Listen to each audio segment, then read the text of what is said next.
Assalamualaikum, saya Novita Yulianti dari Politeknik Sialan Makassar. Terkait dengan penanganan COVID, bahwa pandemi COVID belum berakhir. Sejak terdeteksi pertama kali di Indonesia, pada awal Agustus 2022 lalu, pemerintah terus memonitor penyebaran subvarian baru dari Omikron tersebut.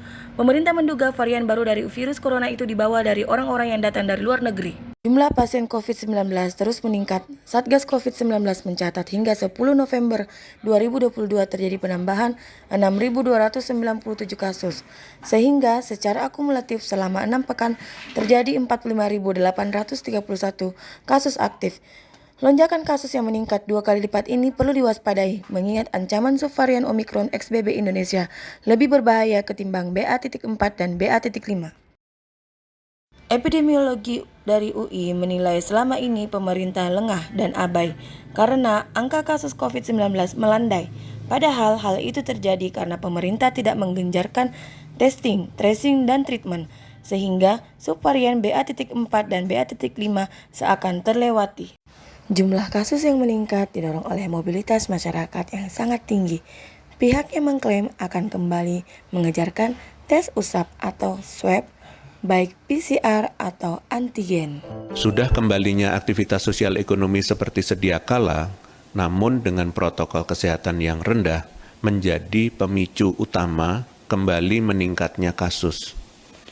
Selain itu, berdasarkan data mobilitas penduduk, terlihat kenaikan mobilitas hingga 29% untuk tempat rekreasi, berbelanja, dan perkantoran.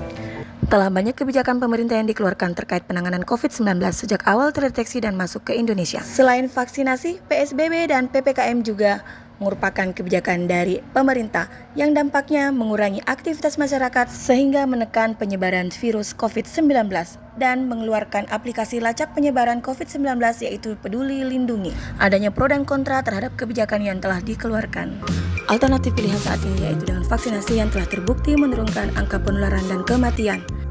Adanya efek samping, ketersediaan jenis vaksin, dan aturan vaksin yang berubah-ubah merupakan kekurangan alternatif pilihan. WHO sebut vaksin menyelamatkan 2 hingga 3 juta jiwa setiap tahunnya di seluruh dunia. Namun, meski telah vaksin, tetap harus disiplin 3M, yaitu memakai masker, mencuci tangan, dan menjaga jarak. Dan dukung juga 3T sebagai upaya untuk kalahkan pandemi COVID-19, yaitu testing, tracing, dan treatment. Diberlakukannya kembali PPKM level 1 di Jakarta. Kemudian, protokol kesehatan tetap dianjurkan meskipun sebelumnya sudah ada pemberitahuan dari Presiden bahwa boleh membuka masker di tempat umum. Dan yang ketiga yaitu mempercepat pelaksanaan vaksin booster bagi masyarakat dan booster kedua untuk lansia.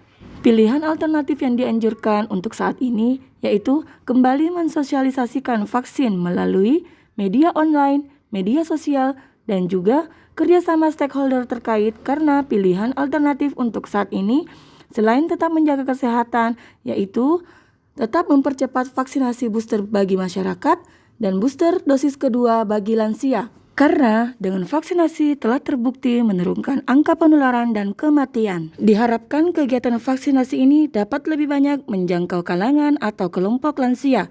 Dan juga diharapkan pelaksanaannya merata di seluruh Indonesia. Dan disediakannya lokasi atau titik vaksin yang mudah dijangkau oleh masyarakat khususnya lansia. Dengan banyaknya lokasi vaksin memudahkan masyarakat untuk segera vaksin. Juga mengurangi terjadinya kerumunan. Kesehatan dan ekonomi harus pulih kembali dan masyarakat tetap sehat.